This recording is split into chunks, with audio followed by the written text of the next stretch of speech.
he said, I've got to come meet them. Thanks. Thank you. Thank you all. All right, now we're around right now. Ossie, do you want Bye, to Nat. yourself? So pretty funny actually. Today, I've been delivering most of the day, and on my last deck was 100 slides. I think it's a personal record. I promise you this won't be like that. But I'll talk about.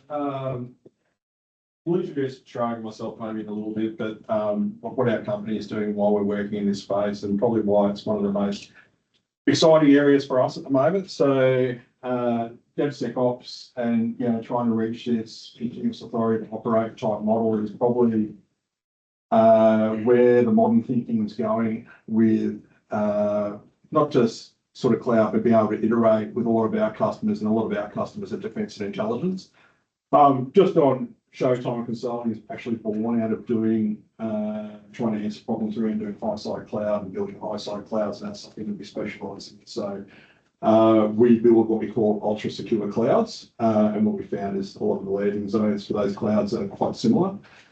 But what we started to realise is the real power of the conversation came to being able to iterate out with DevSecOps across multiple security layers. And that's also why we've got a story in our Shield methodology around doing, we call it enabled cross-domain, but basically cross-domain, and being able to iterate DevSecOps across multiple security domains and actually deploy these solutions in different environments, which enables our defence and intelligence customers to move between low side to high side and actually be able to redeploy their code. Part of that journey is how do we package up what we do with DevSecOps, and this is probably, like I said, one of the most exciting things that we talk about. But that's probably, we'll get into probably next slide. Yep. Always have information today. There's no classified information. We deal a lot with defence and intel and cross domain as well, so we always have that in as a stopgap. Maybe just roll on to the next one, Shirley. Today's agenda. We sort of wanted to walk through and lay down, from the introduction, what is DevSecOps for some of the people in the room, and why DevSecOps, what is continuous authority to operate, which I think is a little bit of a game changer in the way that people think, and it's a really important, I think, for our defence and intelligence customers who have multiple different clouds that they're trying to iterate across at the moment. So when we talk through that layered approach, that's something that's probably, worth dialing in if you're in defence and intel. And then we've got a little bit of an example at the end about how to set up for a North Star example as well. But Chirag, I might just get you to click on next one. So just click one more time. I don't expect you to read all that. There was a Sorry. Oh, there we go. So just so you know that hopefully we know what we're talking about. We've been building private clouds in defence and other areas for more than 10 years. We have around 6 years experience just working through DevSecOps and working out how we get security earlier in the process, right? But also we understand the challenges about that organisational change and that organisational change, right? And so it's not something that can be driven by the developers, and we'll talk a little bit about that in this presentation. But also I'll say, the areas that we cross, and we talk a lot about doing, sort of cross domains, one of the main products that we sell. But how do we do this and iterate out quickly? I think, and we've got it as a slide later, but our big hairy thing that we're trying to solve, and I think we're close to, is how do we get applications from low side environments to high side environments and deployed in a day? Myself, I'm ex-Army reservist who signed up because I found out that when you were under 18, you could actually drink on the base for free. Not free, you could drink underage legally. So I was going, yeah, sign my life away, I joined up and I stayed in there for 6 years. But what I care about now as an older individual, as someone who's involved with defence and intel, is looking after those people out on the front line, and how do we get technology into the hands of those people sooner, right? there's great stuff that comes out when we have that conversation around AI. We're really big on AI in isolation, and how do we grab that those containers and that smart stuff from those other environments and move them through into these environments where they'll be a benefit to the warfighters and things like that. So that's part of my passion and being involved in this business. Next slide. Next slide. Oh, wait, it's not great. Oh, So Chirag and I are working through this deck. We might flip on to the next slide. Yeah. We've got a quick quiz. Just be careful not to double tap so you don't give anybody the answer. Everyone knows this answer, don't they? What is DevSecOps? Like, so I wanted to put one up there. It's a croissant from Finland or something like that. But if you've got an answer, maybe just think about it in your head. I won't expose anybody here.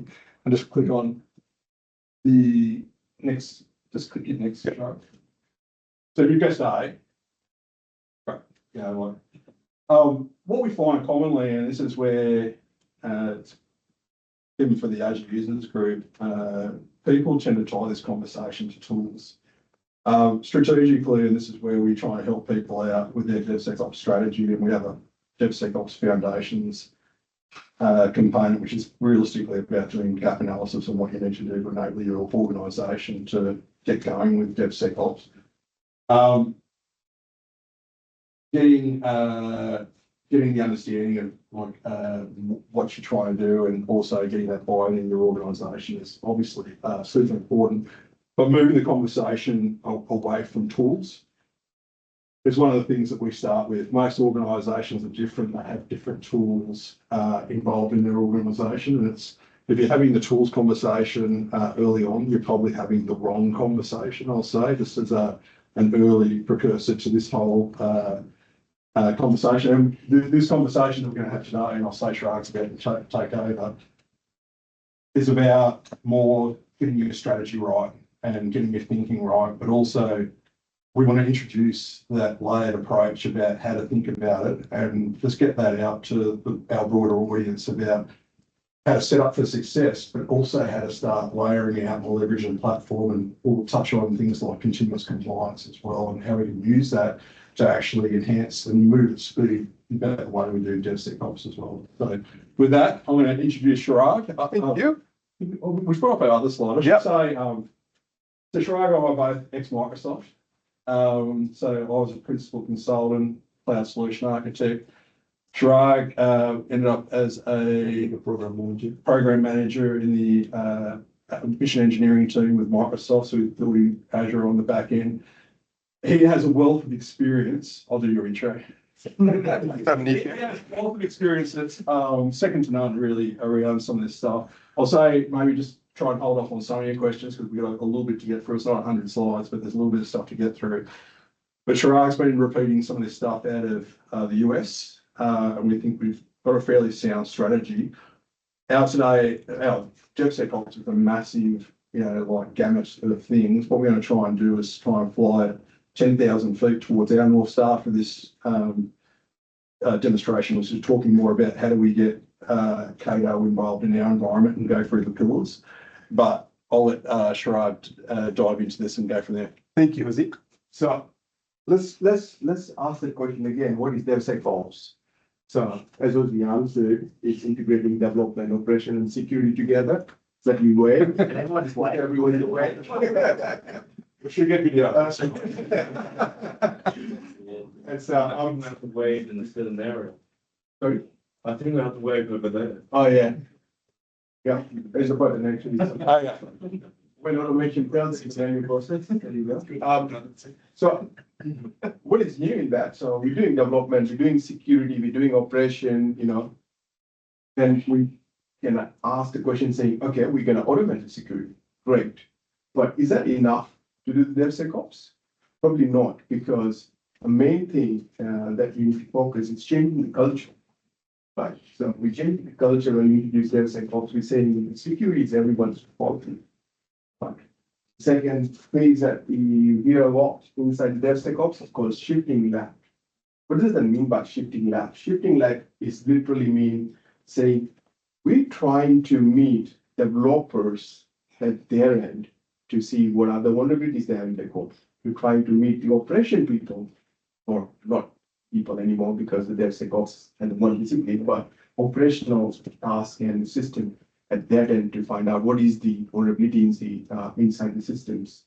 And so security, as you can see, adds into each of the software development lifecycle. So it's got around from designing the application till going forward. Now, if you go to the next slide, I like this slide because this is where the DevSecOps mentality starts from. Because we used to do DevOps. DevOps is pretty well known terminology now. There's a lot of DevOps engineers and a lot of DevOps work happening. Now we are moving quicker inside the organization where we actually collaborating operation development work, and we're going way too quick. But then we're leaving the security behind, which is the most critical things.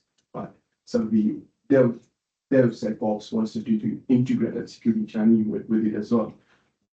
Now, if we go to the next slide, sorry, not level. Yeah, right. So why should we do DevSecOps? Why not DevOps and security just in isolation? Couple of problems. We are moving quicker when we go in DevOps, and we want to do a daily production release.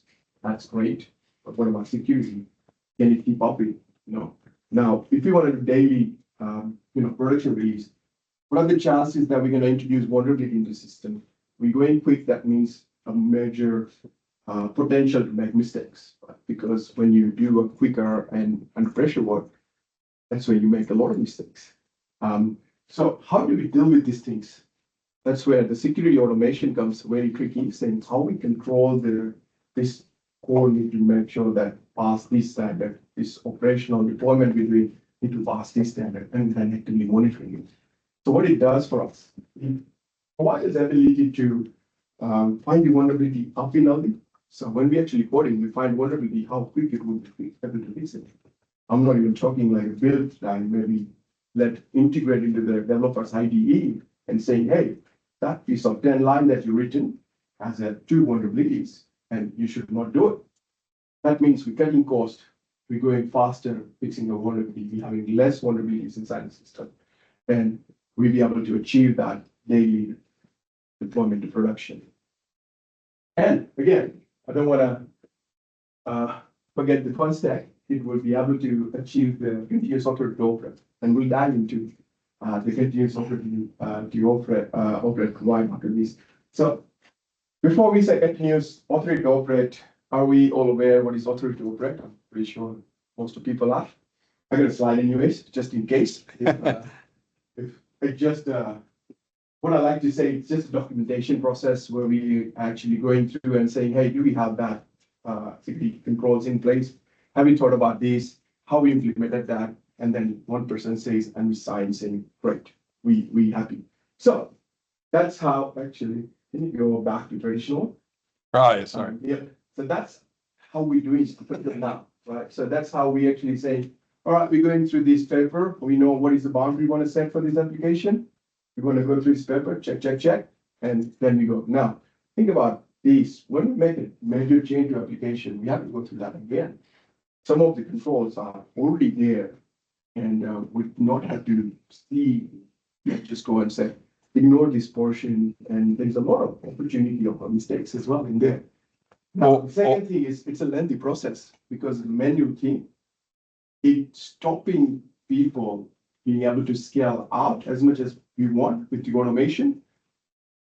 And that's the 2 things that stand out for traditional. And obviously, there is a re-evaluation is, how, like, I like to take that as an example, no offense to any agency, but there is a lot of agencies out there which has a product ready, and waiting for it to operate for months and months.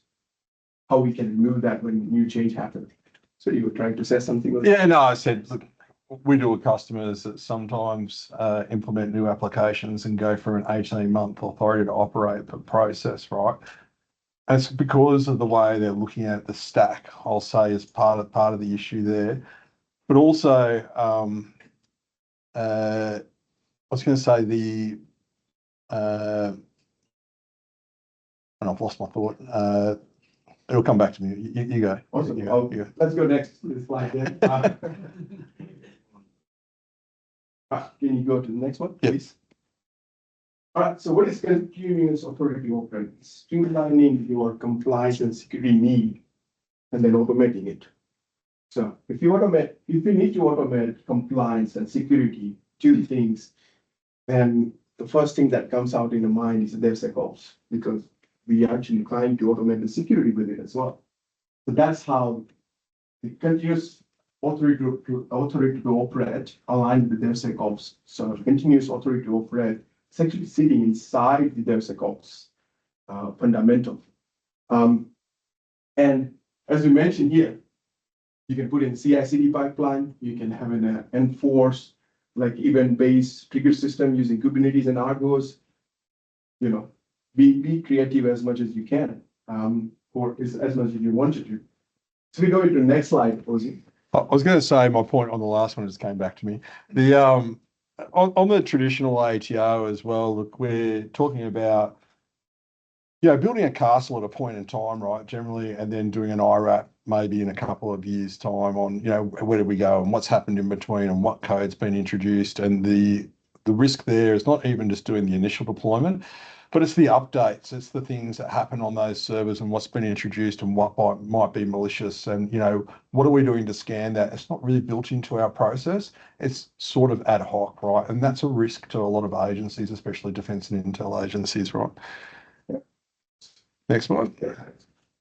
Yes, benefit. Probably I'm not going to write too much about this before we dive into other things. So it gives you ability to, deploy quicker, more efficient, also there's scalability and flexibility getting introduced into this sector as well. What do I mean by that? You have a scalability that you want to scale out your system to, adding 2 more features. If you have a thought about your security controls properly, then you don't have to do anything. You won't need to change the minor things, and we'll go in a minute why in the later approach and in detail of that as well. And when you going through a new iteration of an application, saying, okay, I'd like to take a calculator as an example, saying I want to add a multiplication in a calculator application now. I don't have to redesign my whole security things because that already are part of the data.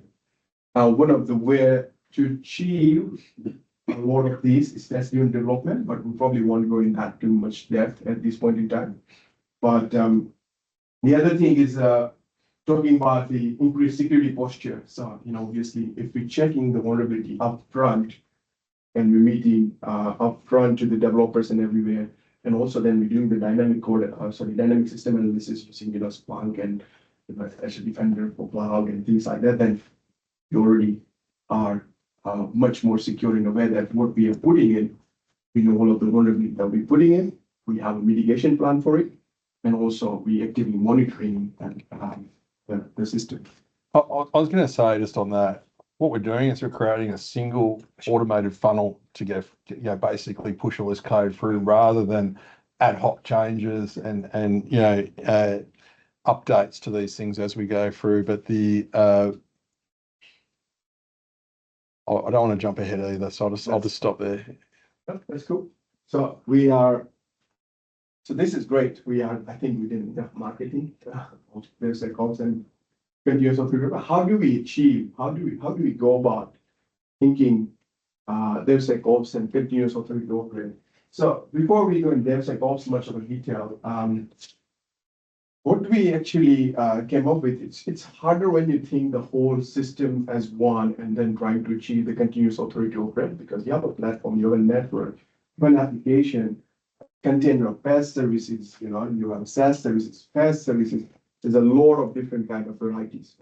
So what we've done is we break down into the distinct layers. That was just going to show that in a minute. And this is the layer that we sort of said, look, let's break system down in layers.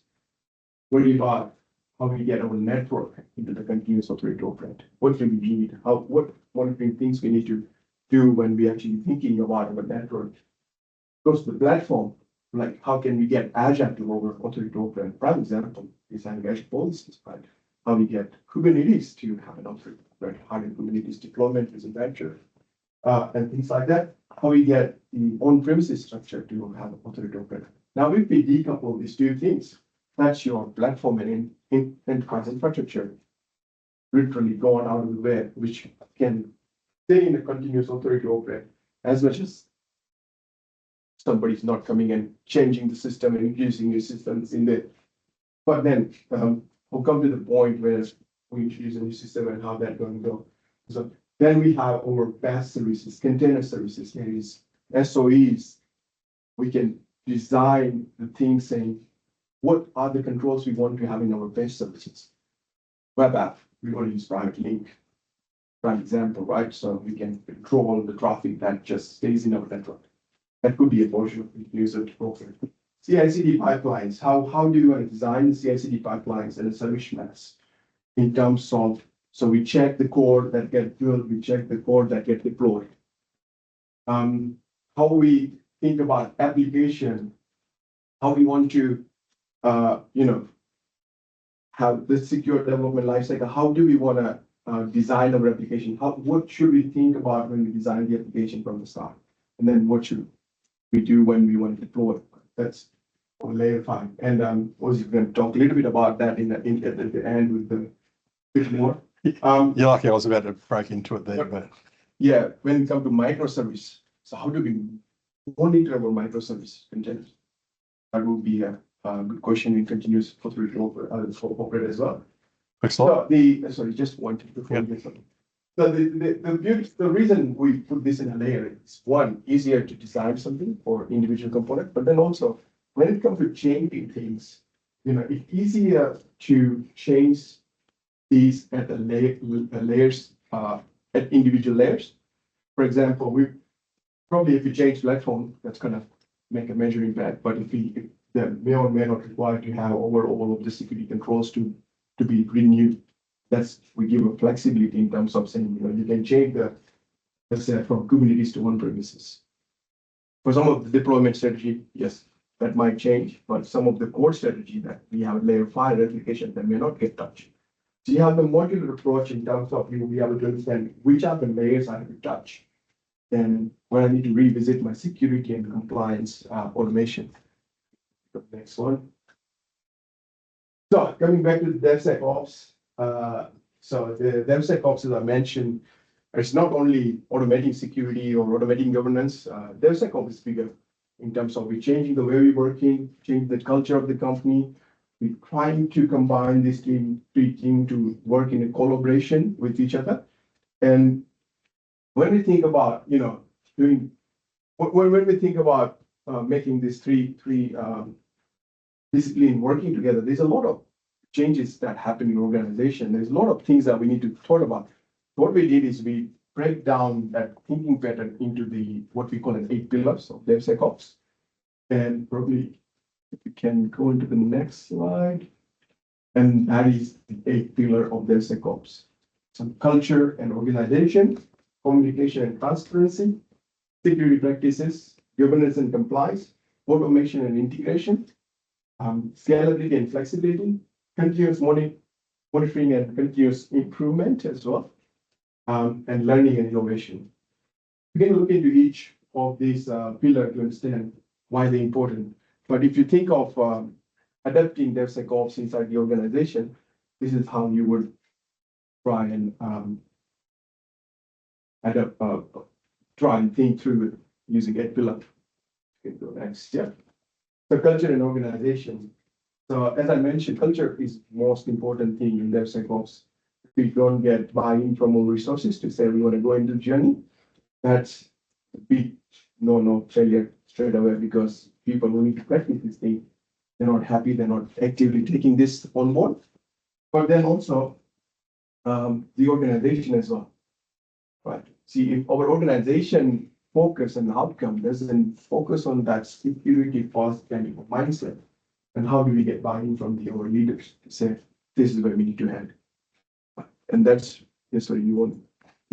I'll say one thing, in all the conversations we have with customers, this is a bit of a challenge sometimes. So sometimes it's given to the developer to go, oh, you're doing DevSecOps now, right?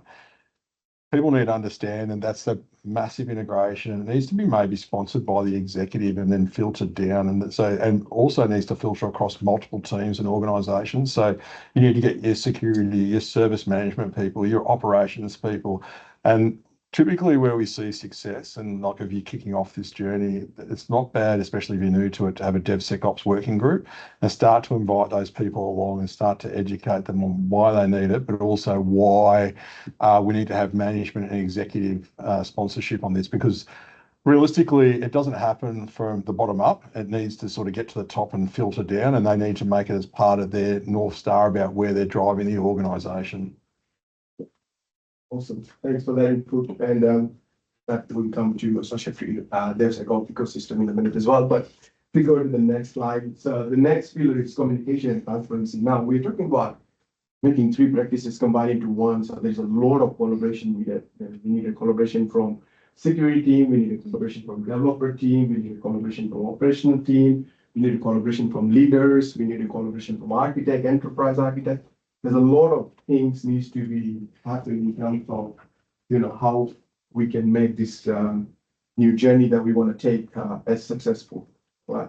And one of the things is having and communication tools, collaboration tools like Azure DevOps, Teams, Slack. There's a lot of tools like for communication, open communication, but then also transparency as well. So how do we make sure that all of this audience knows what is happening inside the organization? Where are we heading? What is the point? What are the threats that we have for the organization? Because each organization have a different kind of threats. And that's why the communication and transparency pillar is important from that perspective. The next. Yeah, I think I don't have to talk too much about this one. So security practices. So security practices, even though we say security is in right, left, and middle of this DevSecOps, what security practices we take is also important. So are we scanning our code? We're doing SAT. Are we doing dynamic assessment? We're doing OSWAPs of our applications. What are the monitoring things we want to really do? What we want to achieve from certain security practices that our organization needs, and what is our portfolio? The security practices from knowing what we should worry about, where we should be heading, where are we right now, and how can we head there? That's a security practice. Governance and compliance. Yes. Again, goes well with security, but we put in governance and compliance in a separate board because sometimes governance compliance is all about auditing for some of the organizations. So saying, I need to make sure that I can audit how many licenses I'm using, right? That could be one of the governance requirement.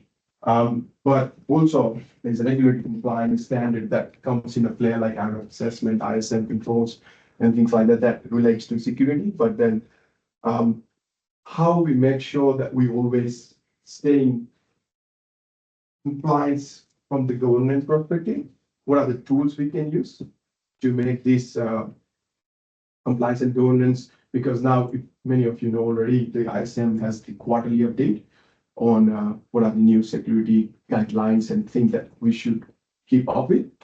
How do we make sure that we keep up with that governance requirements that comes from the security people in terms of the any regulatory compliance, and you use NIST or FedRAMP or whichever we're using. Yeah. So I'm just going to add in on the compliance story because this compliance story is starting to change, especially with the continuous authority to operate. So there's a term called continuous compliance, and continuous compliance is around how do I continually make my infrastructure compliant over the journey. And there's tools out there that tell us, there's another company that we work with online around doing continuous compliance. What does that mean? Like I was going, it's funny because we throw these terms around, but I'll say from a cloud perspective, when there's a change in the cloud, right, like how do I replicate that into my documents? So what we started to look at is because there's so much infrastructure as code out there, and I'll give you an example maybe with Terraform, right? So if we're doing a state file with Terraform, every time there's a change to the state file, right? One, we know our infrastructure's changed, right? But one of the projects we work on with Align is notifying, picking up that change. Then we've actually got a live document suite there where we have our architecture document. We also have our whole security document suite. So we can update those documents on the fly to reflect that change, right? But before we reflect it, basically what we've got to do is also notify maybe the CISO and the architect that there's been a change made to the document, right? So the change made to the infrastructure. So say if somebody's changed a setting on a storage account, it's been replicated through, it doesn't get changed in the document straight away. The architect and the CISO go, yeah, we knew about this change. They tick. The documents get updated. We've got a document set there that's continuously aligned to our environment. And that's part of that journey to continuous compliance. Sorry, I'll say. And the other big tool is Wiz as well. So if you haven't looked at it, Wiz. Yeah, Wiz. Yeah. Good tool. You want to plain and NIST and FedRAMP and kind of regulatory compliance. But I'll say we're right into this conversation. So if you have any questions, feel free to reach out. And we've got some details at the end. Yeah. So next is automation and integration. So yes, we know we want to do automation, but then we need to think about integration as well. So it's not good until we have some tool which tightly integrate with each other and helps us out in terms of how we solve this issue. We don't want to use something, say, I'll use Jenkins here and then Azure DevOps here, and then, things, I will combine these two together, and that could make a mess in terms of managing two different softwares. So how we make sure that we select the right tool for our automation, that's the one thing. And the second thing is how well they integrate. So how much of our life get easier when we think of these things. And obviously, automate everything, CI/CD pipeline, automate as much as we can. That's the motto of this pillar. That is the two things that this pillar will look into.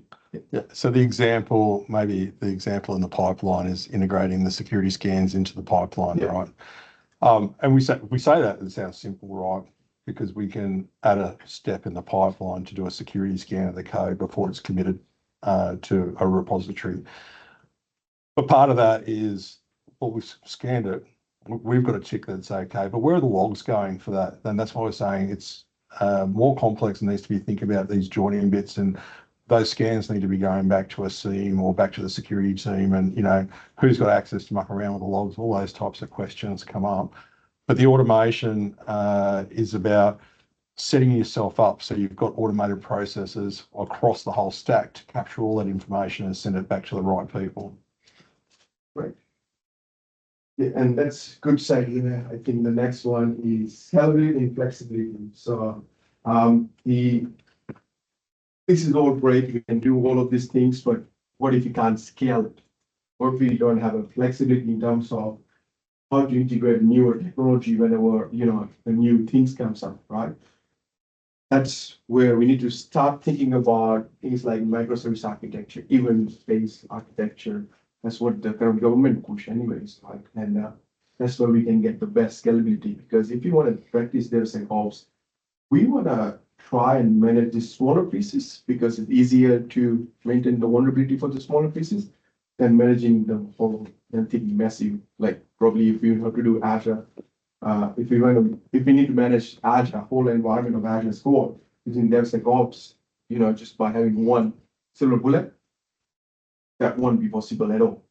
What we want is, let's think of a smaller component, not even a virtual machine, but change tracking inside the virtual machine would be going through a separate DevSecOps process, and how we making sure that we're securing that one. So that's what I want to start thinking about as well. And it's really important in terms of, as we started going more into that microservice architecture, there'll be a lot of API calls as well. And I think there's somewhere I heard there's 95% of the traffic internet is API call now. So we need to make sure that we secure that as well. And the service mesh is the component that we have inside the layer that would make sure that the APIs are doing that things. I'm just going to say on that scalability and flexibility, in the modern environments, what we see is a bit of a push to containerization because of the ability to be able to scan the containers and deploy them quickly, right? And to abstract them from, you know, a SOE or, you know, to make it simple, but it also means that we can iterate out across multiple environments, and we'll talk about that a bit later as well. But The seventh one, the second last, so continuous monitoring and improvement. I think that's self-explanatory, but one thing that we would like to introduce in continuous monitor is asking how to make a system so it's automatically get hooked into monitoring. Right? So you share or puppet kind of thing to install, you know, agents if you need to for your monitoring tool automatically. That's an example. I'm taking a really one example is, but that could be one example. Azure agent that we probably have in Azure or virtual machine, integrate that straight away. Things going anywhere. That is an example. But then on top of that, there's two things in continuous monitoring. One is how to make sure we find the vulnerabilities, we find the issues, and then make sure we take an action or automatic action to resolve this issue. Now, the threats that we have, there are two types of threats. There's known threats that we are trying to mitigate. There's unknown threat.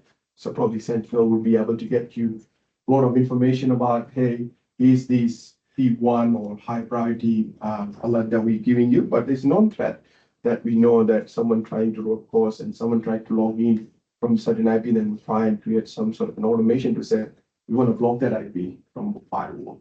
So we don't get that additional traffic going into the firewall. But that's the continuous monitoring, continuous improvement, continuous monitoring part. The continuous improvement part where so this is great, we've done everything, but we want to know what is working for us, what is not working for us, how we can get something new and better coming into this system. And that's where the continuous improvement comes into place, saying, okay, how we do retrospective kind of a thing every DevOps sprint when we do agile development. That's why we talk that with things like that. But also going to the end user and asking questions saying, okay, what does my interface look like? Is it user friendly? Is there some issues that I can improve on as well? And taking that feedback and trying to clarify, saying, okay, what is next thing that I needed to do? Yeah. My 2 points on this are around, there's two types of monitoring really that happen in environments. There's operational monitoring and there's security monitoring, right? And security monitoring actually leans into the operational monitoring because it's all part of that CIA matrix, you know, kind of confidentiality, integrity, and availability, right? So availability is part of it. So the operational monitoring is in there. But what was not experimenting with, but we've got people working on with some of the monitoring stuff, and we do it now with Tenable. There's been massive advancements around using Azure Security Copilot to start sifting through all this stuff.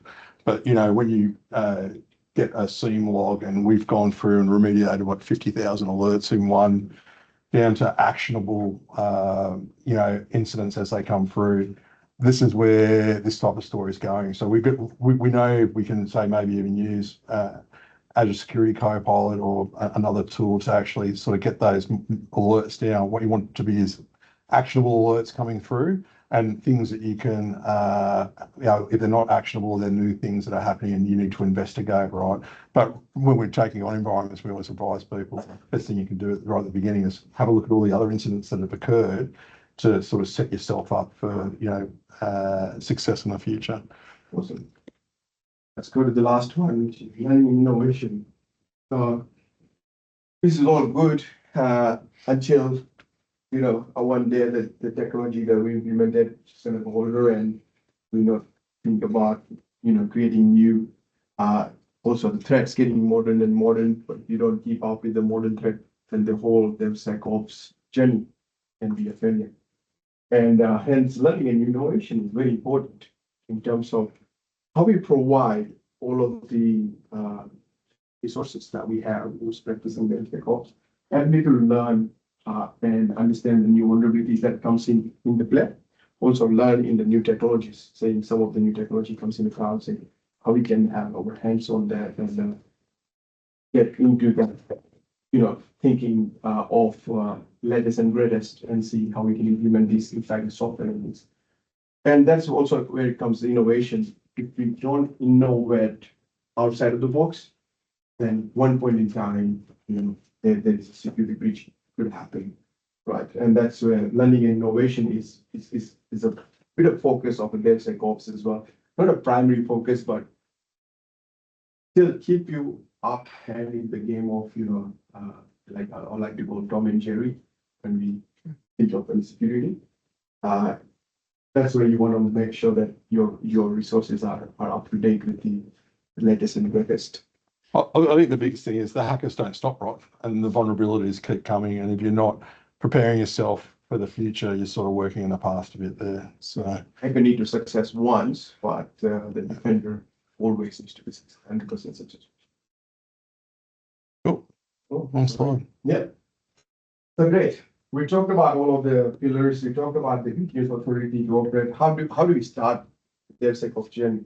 Now, DevSecOps journey is, think of an organization level initiative. The app can go and do their DevSecOps journey, but I wouldn't call it DevSecOps. I would call it, an automation with the development, security, and operation together. What I mean by organization level change is, we are putting that culture, the communication, that learning innovation, the continuous monitor, right? And that whole thing we package out in a way and offering to the organization. That's where the real DevSecOps magic happens. I'm not saying that one application can't go and do automation of security and compliance, by all means, but that doesn't fit in all of the 8 pillars that you need to be successful in DevSecOps. So that's great. Let's say our organization's on board, our leaders great. They said, go ahead and do DevSecOps. We want to start. Where do we start? Right. So one thing that we practice a lot in our past engagement results, that we sort of go and do workshops and let's gather the requirement. What do we want to do? There's no dumb idea.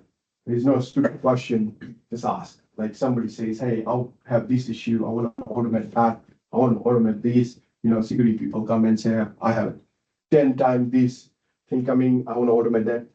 Gather all of that idea. Once you gather all of that idea, ask them to prioritize, saying, okay, how do we prioritize? What is the idea that we need? What is the thing we need the most? And then see if it aligns with our organization's outcome, because we sooner or later we require our leaders' blessing to say, here's the funding, go and do. So there's no point, there's no organization alignment with the idea that you're actually pushing forward. And once all of that done, what we do is think of a minimal capability, like MVP kind of thing, right? Because one thing you want to do in DevSecOps, even though you start your journey at one point saying, I wanna use SonarQube for an example for my core scan, you may or may not gonna end up using that product at all. Because unless you're gonna start, you're not gonna know how your resources feeling, how easy or hard for your people to take on board this software and the new changes and things. So the last line that is there, which is make smaller change. So smallest possible change. Don't try and say, okay, I want to roll out DevSecOps tomorrow and do it. Small change, fail fast, learn from that failure, up and then again, and keep doing it. From that, I'm gonna hand it over back to Ossie to talk about the North Star. Hi. Well, before I get into that, I'm just going to say, getting the strategy right is probably the thing you need to think about before you go around calls and talking to people. And it comes through like a lot of engagement. So this is a sales pitch, but we do a foundations piece. But part of our foundations piece is realistically working with customers. We've got customers that have multiple teams doing DevSecOps that don't work, maybe, or work partially, but in different environments, right? So how do we get them all on the same page? And there's no one solution necessarily. In small organisations, it's maybe one solution, but there can be multiple solutions, right?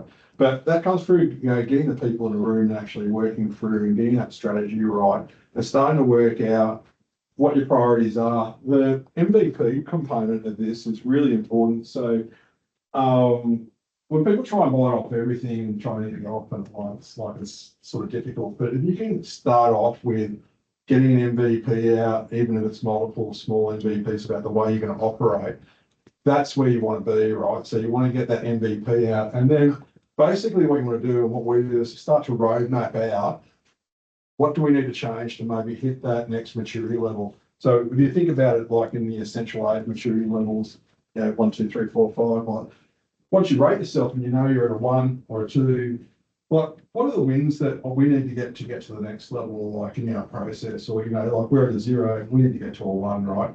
But we can start to roadmap out what we need to do to get to a 2, and we can also start to prioritise what we want to bring in that we think is really important, because we do a lot of container development, so we want to have this process in place, or we want to, we need to re-architect the way we think about it, or those type of things. That doesn't come without discussion. It doesn't come via email. You sort of need to go through it. That's a good point. I forgot to mention one thing. I always like to interrupt Ossie. So one thing that I forgot to mention. So when we're thinking of that 8 pillar, we probably need to have representation of each 8 pillar and make a DevSecOps working group. So working group meets every weekdays, or so every week or every month or every quarterly, or depending on how aggressive the organization want to take the DevSecOps. But having a representation of each pillar, ask the question saying, hey, have we fostered the culture? Have we started, start marketing the culture, saying we are doing the security first? Have we started having collaboration tools for working towards have we have automation tool that we need in terms of reaching where we want to do, how the integration works? That question is very important. Not touching technical bits of it, but it's important in terms of are we not missing anything? So that's an important thing as well. Sorry to interrupt. No, you're right. And that comes from. So one thing I'm big about, I love goal setting, but when we talk to organisations about where they're going, right, it's about setting that North Star. And the example I love, right, is if I want to fly from Sydney to Los Angeles, right, I know exactly where I'm going, but if I'm 2% off, like I'm going to end up in Mexico, right? If we don't set a good North Star about where we want to head, to tell you the truth, like it's maybe likely to fail. You go through a couple of iterations until you really start to hone in on what it is you want to get to. One of our ones is, look, we want to be able to innovate quickly, across these multiple security layers, and that's one of the things that excites me and excites us in our day-to-day. We want to be able to do things within a day, I'll say. Push production multiple times at a day scale. The A/B testing fail fast is really cool. So we want to be able to maybe have, if you think where defence is, and I'm not saying anything else, at the moment, they've got maybe multiple cloud infrastructures that they're looking at, right? A/B testing is about being able to test maybe that containerized deployment across multiple platforms. It could be Azure, Oracle, Red Hat, do a containerized deployment over those, see where it works, see where it fails. But if we're doing DevSecOps, it means we can repeat that pipeline across those multiple environments. And that's a big advantage to organizations. Maybe it's something they can test in low environment and move up, but I won't go too far into that. And then define the metrics and acceptable thresholds for, testing, security standards and documentation. So we probably skipped over testing a bit. But testing is super important. So we can build that, sort of automated testing, into our pipelines and start doing those things. We can do the security scans, within the repositories and the artifacts that we're receiving, like containers and things like that. And then with the documentation as well now, like considering we're moving to Docs as code a lot, and we can move that documentation around the repository as well. So when we're landing the repository, people have got the latest cut of the documentation that's a part of that repository. We can actually scan that now and start to have a look at, does it meet our requirements, right? Also, we haven't tried it, but we're sort of going, look, does that documentation, we know we can do code scans on what code is doing, but, you know, does our documentation meet our requirements basically to be deployed in this automated manner? And if it doesn't, you know, or we've made a lot of changes that haven't been recorded in the documents, do we fail it and send it back to the developer to update his documentation at that stage, right? Let's flick on to the next one. Sure. So, Chirag knows, and this is why I'm delivering this slide, but this gets me more excited than just about anything in this house. Wicked. So this is a layered approach. It's part of one platform. You know, we look up US DoD and check out one platform. Realistically, this layered approach is massive over there, but what I love about it is we're simplifying the way we're working across this environment. So when we talked about the continuous compliance model, right, which I love, I was going, if we can get continuous compliance on these two things and just track our changes, track what's happening inside the code, you know, we've got like this 100% assurity that our cloud platform, our, you know, bare metal deployment or our Kubernetes is in an authority to operate state all the time, right? Which means that, you know, as a developer, what it means is I can not worry about having to deploy all this crap and just focus on this, right? So if I can package all this and all this stuff up here, these 3 layers, 3, 4 to 5, if I can fit that into a repository, I can start to move that really quickly and deploy it in multiple environments and pull that lever really quickly. And that's where, No problems. So we can start to deploy that and wrap up those artifacts and into deployments. And, you know, part of what we do with defense and intelligence is work across domain as well. So we can package this up as an artifact, and that's something that we can push up to the high side. But also it means that we've got a package there that can work in multiple environments, and, you know, we can test out and try on multiple environments. Next. Oh, sorry. That's about it. So just open up questions. Yeah, like really interesting stuff. I'm just wondering, like considering that certain clients can be a bit resistant to getting stuff in, it's like, have you been actually able to implement this anywhere, and what kind of things what hurdles did you go? It's like, oh, we didn't think of that. This is how we resolved it. Yeah, so you want to cover it off, or? I'll let you go with the first one and then the other. There's 2 parts of the question. So this is stuff we probably do more in-house at the moment. I'll say to say, believe, look, we talk to clients about this, about strategizing about it. We not evangelize, but we work with clients strategically to get them into the right places. We've got work lined up for our foundations offering at the moment. We're not executing on it, but we've done a lot of work to sort of take people on the journey at the moment. So from the past experience, when you ask what are the problems that we faced and how we tackled it, the few problems, there's people problem, there's process problem, you know, there's a lot of that kind of problem. The biggest one I'm just going to talk about here is when we have developer, they have a certain tool that they love, individual has a certain tool. That was the hardest problem to deal with, because how do we convert something which works with all of these tools? And that was one of the hardest one. Second one is because the mentality were there that developers just gonna write the code and not gonna worry about security or, you know, think about the vulnerabilities.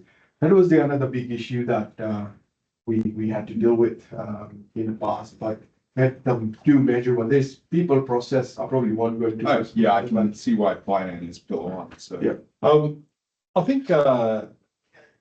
I'll say on our engagements at the moment, there's been a lot more talk about this than actual doing. We've been guiding customers. To tell you the truth, in about 4 or 5 months' time, we've done one. We might come back and do a lessons learned from the field. But what we find in our conversations, our initial conversations, it's hard to get everybody on the same page. We've got an agreement on our approach, in these workshops that we do, and like so, our foundations piece is at 3 months. And the idea of the foundations piece is we go through a week's worth of workshops with the customer, go away, crunch that data, come back and validate what we've done, about halfway through. And then at the end of it, basically polish it up, basically give you a strategy about the way you move forward, right? We've sold it, we haven't delivered it yet. So, that's where we're at the moment, but that being said, I pretty sure. Yeah, well, I don't know if you'd be able to, but once you get a thing delivered, like I'd be interested to, Yeah, look, I think at a high level, like it's what we sort of walk us along. It's about what we can talk about. But look, there's lessons learned that are super valuable in this department. Our lessons learned, in this piece is it takes a long time to get everybody on the same page. There's lots of people doing different things, and how do you align all that conversation? And generally you need somebody inside the organisation is going to drive that and drive the sponsorship of it. This story is relatively new, right? Like, so for most of our customers, this is the future, right? It's not something that we're doing now. We do have, opportunities to do this, but it's not something that's being done now, but it's something that we're driving towards as an organisation. But specifically, we work around, like I said, high and low side environments and move this kind of around, but that dev layer deploy high. And as I said in the beginning, being an ex-soldier, pushing that technology out to the warfighters and be able to help people make decisions quicker is something that they're super passionate about. And what we think this enables for us is almost like an AI highway. So if we can get that layered approach in, we can get people talking about, just packaging things up, we can start to move that really quickly. We're excited about doing it. We're not doing it at the moment with anybody at the moment. You tackling any ones around LLMs and how you're going to do the black box? Sorry, I missed the first part. Are you incorporating deployments of LLMs, given that they're a black box, and how do you deal with that? Continuous. We're not at this point in time, no. So at this point in time, like as we mentioned, we're doing a lot of foundation piece where we, getting the organization to come to the party to say, yes, we want to jump into this sport, and yes, we want to start, moving in this way. We haven't been going into that much of detail. So the two things, and also we offer one is the foundations piece we're really focused on. After that, we've got a concept of a maturity program after that. Realistically, this is where I think there'll be some value. I said in about 4 months' time. Once we've delivered our first one, we're happy to have, because obviously people interested in this conversation, happy to have maybe a lessons learned and pick up some of those types of conversations and hopefully try and answer some of those questions back then. So is it true then, so I'm hearing this is kind of a cellular framework and approach and cultural transformation piece from your company? Yeah. And then a series of practices that comes confidential. So the foundations piece is realistically to get people on the same side with the strategy, right? And once you've got the strategy, you've set that North Star, then you can go about implementing it, right? And road mapping it out. And so what you end up with out of the framework piece, and it sounds like 3 months is a lot of time, it's technical, there's a lot of breadth in it. But what you end up with is not only your strategy, but you also end up with a roadmap about what you need to do and where you need to go. And part of that maturity piece is about working with you to get that maturity up and get somebody focused on it and somebody driving it within the organisation as well.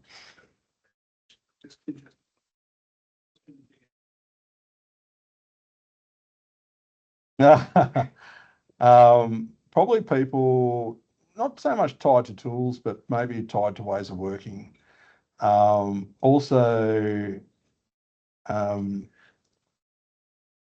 When we start talking about dev, it scares maybe service management, operations people, even security people, right?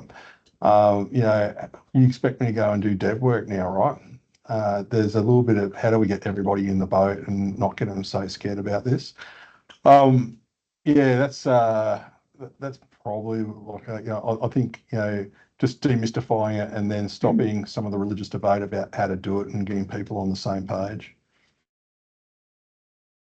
Sorry, I'm interested in the document integrators that you spoke of, because a lot of the technical challenges are probably easier than that documentation piece, which is abstracted. So those tools you mentioned, how manual or how difficult are those integrations to have those decisions or those changes injected into the how is really what I'm asking, I guess. Yeah, cool. So like, I'll tell you where we are with that. So we work with another company called Align. He always refers to us as a sister company, but they're a sister company of ours. We've been working on the query engine for that tool. That tool's running now at a protected certification at the moment. Where we are, and this is why I love it. So, like I said, we're ex-Microsoft guys, but we can set up like a document in that tool for an Azure landing zone, basically, and what an Azure landing zone framework looks like, and then we can set up our whole security risk management plans and all the other artifacts that go along with an IRAP certification in there. We've got the query engine working basically and updating the tool, and then we can basically, the tool works and operates now. It's called Line.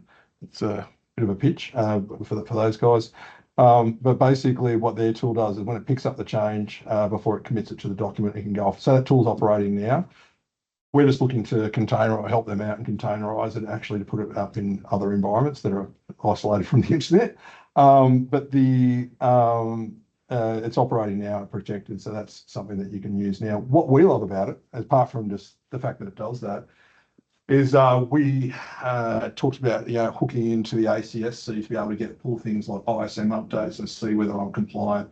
Also, when a new compliance comes out from the ACSC, with something that we can pump into the tool and see whether we're compliant to that straight off the bat as well. So that type of automation is great, but if you think about it, and I know that there's a lot of people who've got more than one in Azure environment, more than one AWS environment, we can apply it to multiple environments and run the same ruler across all of them, right? So suddenly I'm managing all my Azure environments the same way, maybe even across multiple agencies, right?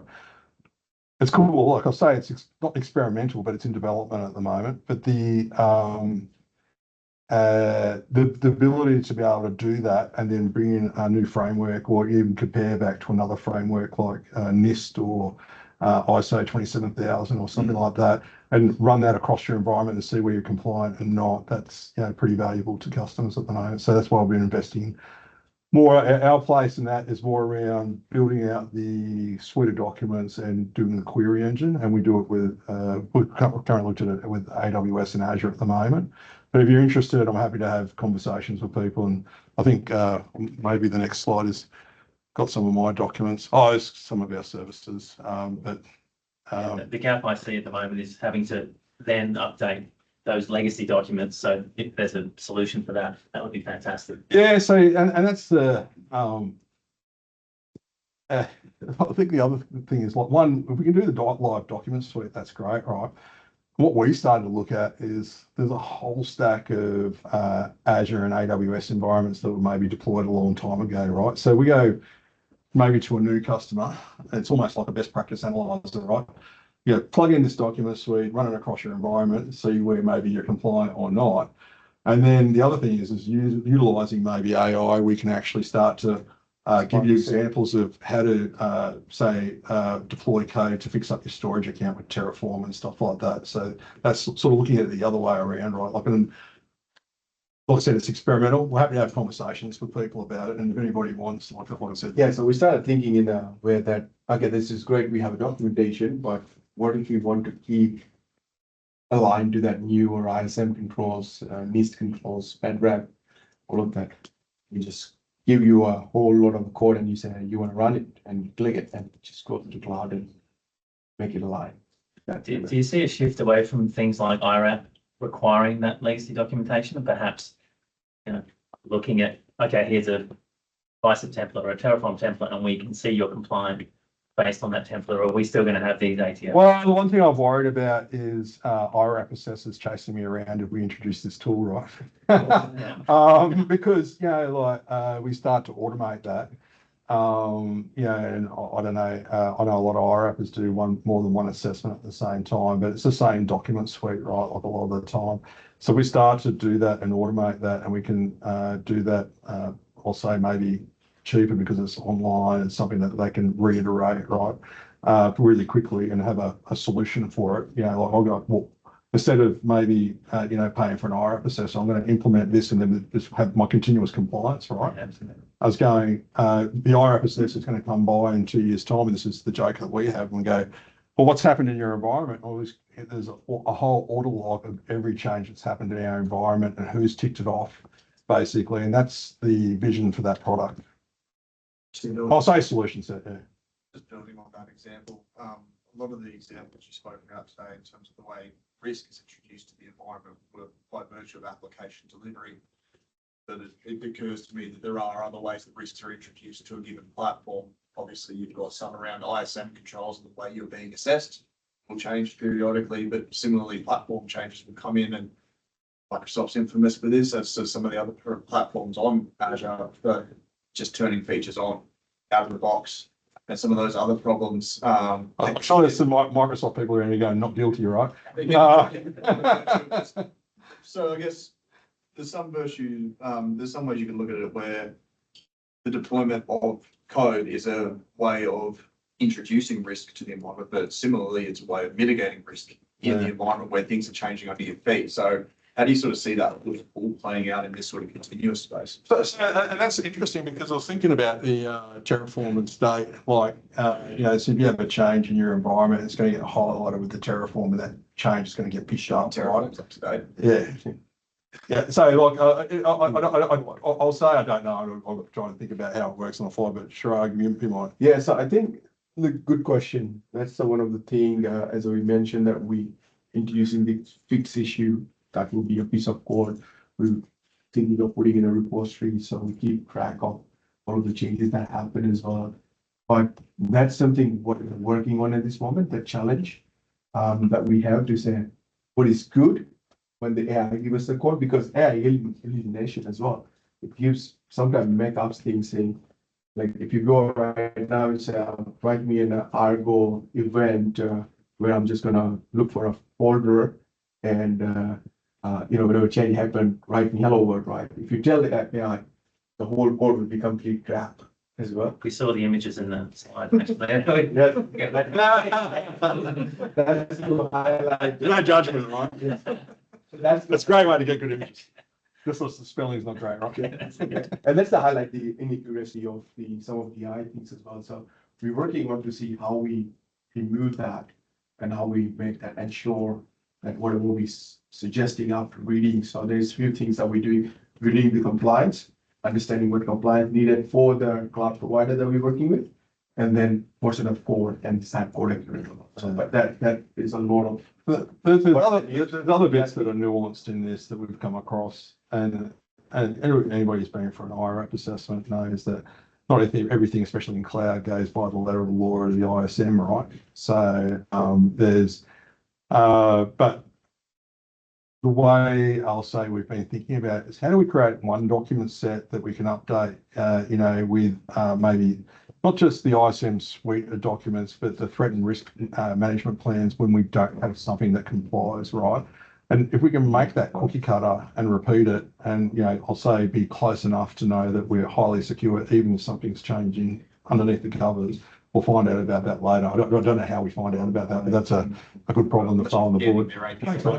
Scanning their APIs, you could probably return it. I thought we were friends, John. Well, it occurs to me that if you can lower the risk on your application delivery, then you can deploy more often, which actually helps offset the risk of things changing under your feet, new CVEs, not having patches in place, stuff like that. But having that application delivery de-risked is probably the first problem to solve to enable the secondary benefit. Realistically, I'm talking the Microsoft sense, once you've done that platform, there's so much inherent security built into that platform.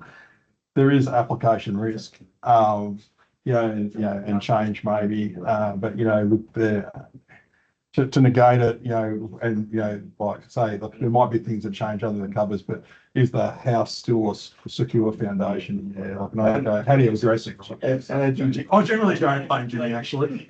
Jimmy's gonna love this. So if you look at confidential compute, the AMD memory encryption, that mitigate the risk of a lot of application compromisation because you're actually doing the encryption with your memory itself. That means even your kernel gets accessed by hacker or bad actors, your application still included in there, even the processor not going to be able to read it. Unless we run hardest from these. Yeah, so that, sorry. Oh, that's right. Yeah, so that's kind of a AMD processor. I forgot the name of the, it's called increase. So Chirag's been up since 3 a.m. this morning, so I'm sorry. he had to drive a friend to the airport in Sydney at a personal event. He's a bit tired. And he had to sit through me talking for 100 slides in the workshop earlier. Should we maybe we'll grab pizza and then we can talk? Yeah, so look, we're happy to answer questions out there, but if there's pizza and drinks out there, maybe we can have a chat out there. And I'm happy to answer. Thank you. Oh, good. Good work, mate. Thank you. You stop recording? Yeah. You on top of it? He has a control out. Oh, mate.